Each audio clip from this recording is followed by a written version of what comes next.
There are moments in music history that feel almost supernatural. Moments when a song that has been asleep for decades suddenly awakens, rises from the shadows, and takes over the world as if guided by a force far greater than nostalgia. In 2022, that force had a name: Stranger Things. And the song it revived, was Kate Bush's Running Up That Hill. But the mystery that surrounds this resurgence isn't just about chart numbers or TikTok trends. It's about why this particular song, with its haunting lyrics and ethereal synths, connected so deeply with an entirely new generation almost 40 years after it was released. And the truth behind that phenomenon is far stranger and far more emotional than it first appears. When Running Up That Hill debuted in 1985, it was a modest hit. Not small, but not legendary. It climbed charts, played on radio stations, appeared on TV. And then, like many songs of its era, it faded into the comfortable darkness of nostalgia. A track adored by fans of Kate Bush, but unknown to millions who were born long after it left the spotlight. What no one knew then was that the song wasn't finished. It was waiting for the moment when the world would be ready to hear it the way it was always meant to be heard. To understand why the song fits Stranger Things so perfectly, you have to understand what Kate Bush wanted from it. In interviews from the 80s, she explained that the song is about making a deal with God, about trading places with someone you love so they don't have to suffer. It's a metaphor for empathy so deep it becomes supernatural. And that theme, the act of reaching beyond your limits to save someone you love, is the beating heart of Stranger Things. When the Duffer Brothers, the creators of the series, were searching for a song that could represent Max's emotional anchor, they needed something powerful, something timeless, something that carried both fear and hope inside it. Running Up That Hill was not on the initial shortlist. In fact, it almost didn't make it into the show at all. The Duffers later revealed they chose it only after re-watching scenes with different songs that never felt right. They described the moment they tried Kate Bush's track as instant electricity. The images aligned, the tone transformed. Suddenly, Max's pain, trauma, and desperate will to survive felt like they were echoing through the melody. But here's where the mystery deepens. Kate Bush is known for guarding her music with extreme care.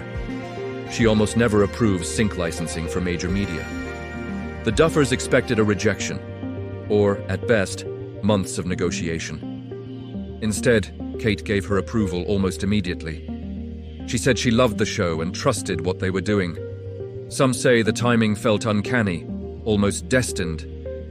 A song about love, sacrifice, and unseen forces was being given to a story about literal, supernatural darkness. Sound and story were merging into something bigger than the sum of their parts. When that now iconic scene aired, Max running for her life through the void while Running Up That Hill plays like a lifeline, the world reacted instantly. But the reaction wasn't just admiration. It was emotional. It was visceral. It was as if millions of people suddenly understood the meaning of the song for the first time. And when something connects that deeply, it becomes more than a trend. It becomes a mystery worth exploring. Within 48 hours, streams of the song spiked more than 9,000%. Videos of people discovering the song for the first time began flooding social media.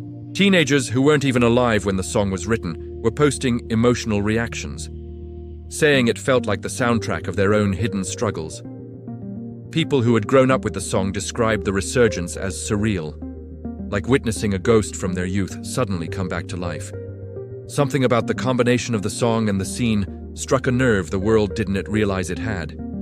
But there's another layer to this phenomenon, something deeper, something that explains why the song didn't just get popular again, but became a global obsession. Stranger Things is built on nostalgia, but not the soft, blurry nostalgia of warm Christmas mornings or old family photos. It's the darker kind, the nostalgia of fear, of growing up, of facing dangers you can't fully understand. That type of nostalgia creates a strange emotional tension.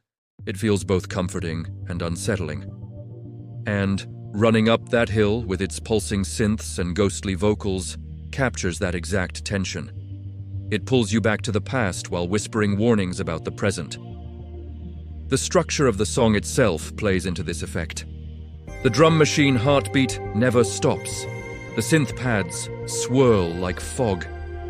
Kate's voice rises and falls in ways that feel almost inhuman, floating somewhere between sorrow and defiance. It creates a sense of movement, like running, like searching, like fighting for something just out of reach. And that's exactly what Max is doing in the scene. She's not just escaping the monster. She's fighting for her life, for her memories, for the people she loves. The song doesn't accompany the story, it becomes the story. Behind the scenes, the Duffer Brothers have said they built the entire sequence around the music, not the other way around. They wanted the scene to feel like a music video trapped inside a nightmare. They edited the visuals to match the rhythm, timed Max's movements to the beat, and even restructured parts of the scene to give the music space to breathe. In doing so, they created not just a moment, but an emotional event, one that felt suspended between reality and imagination. And here's where the most curious part of the story emerges. Music historians pointed out something unusual. Songs rarely become global hits decades after their release, unless they have already been legendary. But Running Up That Hill didn't fit that pattern. Before Stranger Things, it wasn't on the typical list of 80s songs everyone knows.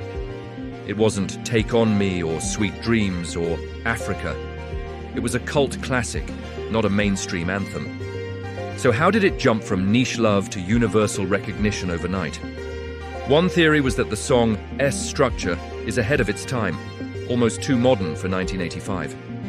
Listeners in the 2020s described it as sounding contemporary, like it could have been released just a few years ago. It's atmospheric, emotional, and cinematic, aligning perfectly with current musical tastes. But another theory was more metaphysical, that some songs are simply waiting for the right moment to be heard, like echoes traveling through time, waiting to collide with the audience that needs them most. Kate Bush herself commented on the resurgence, and her words only deepened the mystery. She said it felt as though the song had a life of its own, as if it had simply chosen this moment to re-emerge. She spoke of Stranger Things with admiration, saying the scene gave the track new meaning. Artists rarely describe their creations as autonomous, but there was something in her tone, almost a sense of wonder, that made people feel the revival wasn't just a coincidence. And so the phenomenon of Running Up That Hill became something larger than a trending audio clip or a nostalgic needle drop. It turned into a cultural loop. The 80s influencing the 2020s, the present rediscovering the past. A song about crossing impossible boundaries, finding a new generation of listeners who connected with it in ways even Kate Bush couldn't have predicted.